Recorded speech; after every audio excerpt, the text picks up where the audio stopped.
सास बहू का ईगो। श्वेता मॉडर्न ख्यालात वाली लड़की थी, वहीं उसकी सास पुराने विचारों वाली। एक पूर्व तो दूसरा पश्चिम, जैसे दो दिशाएं कभी आपस में नहीं मिल सकती। क्या ये दोनों भी हमेशा ऐसे ही रहेंगी या कभी बदलेंगी भी, या कुछ और ही बवाल होगा? चलिए देखते हैं। आज तो थकी गई। इतना चली कि पैरों में दर्द होने लगा। तो आप पैदल क्यों चली? ऑटो ले लेना था। अरे जब पैदल चल सकती थी मैं तो ऑटो क्यों लेती बहू? वैसे भी देख, 10 किलोमीटर पैदल चली तो ऑटो के कुल 300 रुपये बच गए। अच्छी बात है माँ जी, चलो अब खाना खाकर आराम करिए। वहीं आधी रात को श्वेता, श्वेता उठो। क्या हुआ जी? अरे जाकर देखो ना माँ को क्या हो रहा है। दर्द से करा रही है कब से। कुछ नहीं हुआ होगा उन्हें। अपनी नींद को साइड पे रखो और जाकर देखो कि क्या हुआ है माँ को। अरे जाती हूँ ना। माँ जी क्या हुआ? आप आधी रात में करा क्यों रही है? बहू, मेरे पैरों में बहुत दर्द हो रहा है। दर्द से नींद भी नहीं आ रही। अच्छा रुकिए, आती हूँ मैं। ये लीजिए माँ जी, ये खा लीजिए, आराम मिल जाएगा। हैं? इसमें हैरानी की क्या बात है माँ जी? इसे खा लीजिए, पैर के दर्द में रिलीफ मिलेगा। मैं दर्द से तड़प रही हूँ। कल मुही पैर नहीं दबा सकती मेरे। फिर सविता दवा खाकर सो जाती है। अगले दिन देख बहू, मैंने तेरी ननद के लिए और अपने लिए ये साड़ी ली है। बता कैसी है? अच्छी है माँ जी, और ये तो बहुत सुंदर है। कितने की ली? दोनों साड़ी 10,000 में। 10,000? क्यों, अच्छी नहीं है? नहीं नहीं मम्मी जी, बहुत अच्छी है, साड़ी भी और दाम भी। कुछ कहा क्या तूने? नहीं तो मम्मी जी, कुछ भी तो नहीं। इतनी धीमी आवाज़ भी सुनाई देती है, लेकिन ये नहीं समझा जाता कि बहू के लिए भी एक साड़ी ले लेती। आखिर मेरे ही पति की कमाई तो उड़ाई जा रही है। फिर शाम के समय क्या खा रही है बहू? पोहा बना दो मुझे। जा, मेरे लिए भी लेकर आ। सॉरी मम्मी जी, आप ना बाहर गई थी तो मैंने सोचा कि आप देर से लौटेंगी, तो मैंने सिर्फ अपने लिए ही बनाया। अरे कोई बात नहीं बहू, मैं कुछ और खा लेती हूँ। अच्छा, वैसे आप कहाँ गई थी? तेरे मायके के पास में जो मेरी सहेली रहती है ना, बस उसी से मिलने के लिए गई थी। मेरे मायके के पास? अब क्या हुआ बहू? कुछ नहीं माँ जी, बस यूं ही। फ़ोन की घंटी बजती है। किसका फोन आ रहा है बहू? मेरी बचपन की सहेली का कॉल है माँ जी, आप रेस्ट करो, मैं बात करके आती हूँ। तभी पड़ोसन आ जाती है। ये कोई आराम का समय है क्या सविता? बड़े दिन हो गए दिखाई नहीं देती, कहाँ है आजकल? और ये क्या, मेरे आते ही तेरी बहू फ़ोन पकड़कर अंदर क्यों चली गई? अरे कुछ नहीं, उसकी सहेली का फोन आ गया था, वही बात करने के लिए गई है। रुक ना, मैं तेरे लिए चाय लेकर आती हूँ, फिर दोनों गप्पे मारते हैं। वो चाय लेकर आती है। और बता, तेरी बहू कैसी है? सब ठीक है, तुझे तो पता ही है, हल्का फुल्का झगड़ा तो हर घर का उसूल है। हाँ, होगा भी क्यों नहीं। आजकल की बहुओं को ढंग कहाँ है। अब देख ना, कल रात में मेरा इतना पैर दर्द हो रहा था, मैं दर्द से करहा रही थी। बहू को कहा कि पैर में दर्द है तो महारानी ने टेबलेट लाकर दे दी और ये कहकर सोने चली गई कि मम्मी जी इसे खा लो, सुबह तक आराम हो जाएगा। कैसी बहू है तेरी? अरे सास दर्द से तड़प रही है, पैर दबा देती तो क्या हो जाता? अरे वो छोड़ बहन, अभी की ही बात ले। मैं बाहर से आई, महारानी सोफे पर पैर फैलाकर बैठी थी, पोहा खा रही थी। घर में एक सास भी है, उसका ख्याल नहीं आया, अकेले बनाकर खा ली। ये कोई तमीज है भला? मेरी बहू हो तो मैं तो एक दिन भी ना टिकने दूं इस तरह। अरे छोड़ना बहन, क्या ही कहूँ। आजकल की बहुओं को ना हम कुछ कह भी नहीं सकते, मुंह बनाकर माँ के भाग जाएंगी। सो तो है। और बता फिर बाकी सब। अरे सब ठीक ही है बहन। वहीं दूसरी तरफ श्वेता, पता है ललिता, आज ना मुझे बहुत हर्ट हुआ। क्या हुआ?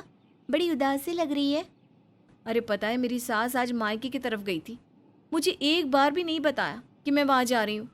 मुझे ना तुझसे और मम्मी पापा से मिलने का कितना मन हो रहा था। अच्छा कोई बात नहीं, उदास मत हो, कभी और मिल लेना। हो सकता है तेरी सास जल्दबाजी में भूल गई हो बताना। जल्दबाजी में बताना भूल सकती है, तो क्या जल्दबाजी में मेरे लिए साड़ी लेना भी भूल गई? क्या मतलब? आज उन्होंने पूरे 10,000 की 2 साड़ी ली, एक खुद के लिए और एक अपनी बेटी के लिए। और कमाई किसकी? मेरे पति की। इतना भी नहीं सोचा उन्होंने कि अरे मेरे ही बेटी की कमाई है, 5,000 की नहीं, कम से कम 2,000 की साड़ी ले लेती बहू के लिए।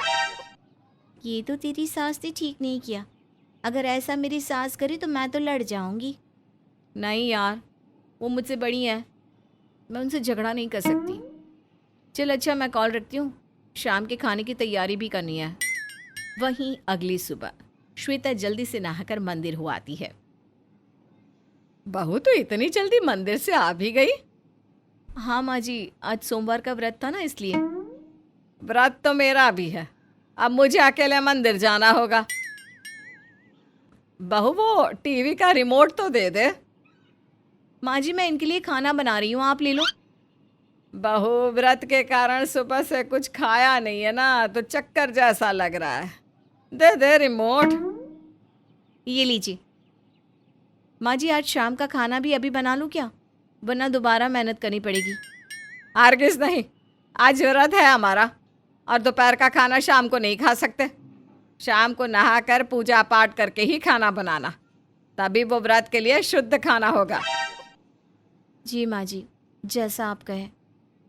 वही शाम को व्रत तोड़ते समय, ये क्या मम्मी जी, आपने लड्डू मंगाए? आपको तो पता है ना मुझे जलेबी पसंद है। अरे बेटा, व्रत हम ही दोनों का है, ज़्यादा मिठाई मंगा कर क्या करती, इसलिए बस लड्डू ही ले लिए। कोई ना, आप खा लो, मुझे लड्डू नहीं पसंद। वहीं खाने के बाद श्वेता कमरे में चली जाती है, जहाँ उसकी कॉलेज की फ्रेंड का कॉल आता है। कैसी है मानसी? मैं मस्त यार, तू बता। सुना है बड़े घर में शादी हुई है तेरी। अरे काहे का बड़ा घर, एक जलेबी के लिए तो मोहताज कर दिया है। मतलब? आज मेरा और मेरी सास का व्रत था, खुद के लिए तो बूंदी के लड्डू लाई, और जब मैंने पूछा कि मेरी फेवरेट जलेबी कहाँ है, तो कहती है भूल गई। पति की कमाई मेरे और राज करे ये अकेले। अरे ये तो इन्होंने बिल्कुल ठीक नहीं किया, बड़ी ज़बरदस्ती हो रही है तेरे साथ। पहले भी तूने मुझे अपनी सास के बर्ताव के बारे में बताया था, ऐसी छोटी छोटी बातों में इतनी कंजूसी कौन करता है भला? मेरी सास और कौन। एक दिन साड़ी लाई थी अपनी बेटी और खुद के लिए, मेरे टाइम पर कहती है भूल गई। एक नंबर की कंजूस है। अच्छा सुन, बाद में कॉल करती हूँ, ललिता कॉल कर रही है। हाँ बोल ललिता।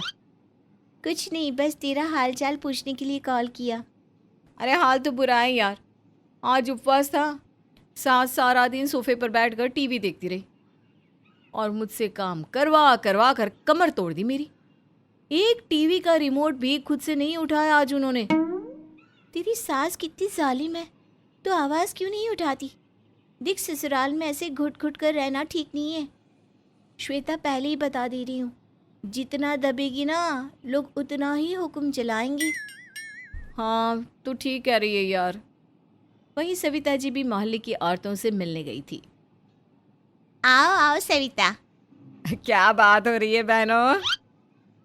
कुछ नहीं, मंदाकिनी बता रही थी कि इसकी बहू इसकी कितनी सेवा करती है। हाँ, इसके ही मज़े है। मेरी बहू तो सेल्फिश है, सुबह अकेले मंदिर चली गई, यह जानते हुए भी कि सास का उपवास है। मिठाई में आज मैंने जलेबी नहीं लाई तो महारानी का मुंह बन गया। अब क्या बताऊं, छोटी छोटी बातों पर मुंह फुलाने की आदत है उसकी। ऐसा ही होता है बहन, अब मेरे जैसी बहू हर किसी के नसीब में तो नहीं होती ना। वैसे डांट क्यों नहीं लगाती उसे? मन में कोई बात है तो कह दिया कर। अरे कैसे कहेगी बेचारी, वो सुनती भी होगी क्या? नहीं यार, मैं कहती नहीं ना, छोड़ो और बताओ। फिर सभी आपस में बात करने लगती हैं और जब सविता घर आती है तो बहू को सोफे पर बैठकर जलेबी खाते देखकर गुस्से से तिलमिला जाती है। ये जलेबी कहाँ से आई? जोमेटो से। आप पैसे बचाने के कारण नहीं लाओगी तो क्या मैं मंगाऊंगी भी नहीं? एक दिन भी लड्डू नहीं खाया क्या तेरे से? एक दिन की बात हो तो समझ में भी आए, लेकिन आप तो 100 दिन ऐसा ही करती हैं। खुद लाई 10,000 की साड़ी, पर मुझ पर ना लुटा पाई। अरे 2,000 की साड़ी भी दिला देती तो खुश रह जाती मैं। और तू जो करती है खुद बनाकर खा लेती है, मुझे पूछती तक नहीं। उस दिन तो मेरी नजर पड़ गई, वरना तेरी चोरी कभी पकड़ी ना जाती। अरे बहू नहीं, नागिन मिली है मुझे, नागिन। और आप तो नेवला हो, नाग जो निगल जाए तो भी पता ना चले। इस तरह दोनों सास बहू में आपसी मनमुटाव को मन में ही दबा लेने के कारण काफी बहस होती है। एक दूसरे से बातें ना बताकर गैरों से शिकायत करना, क्या ये सही है? कमेंट में जरूर बताइएगा।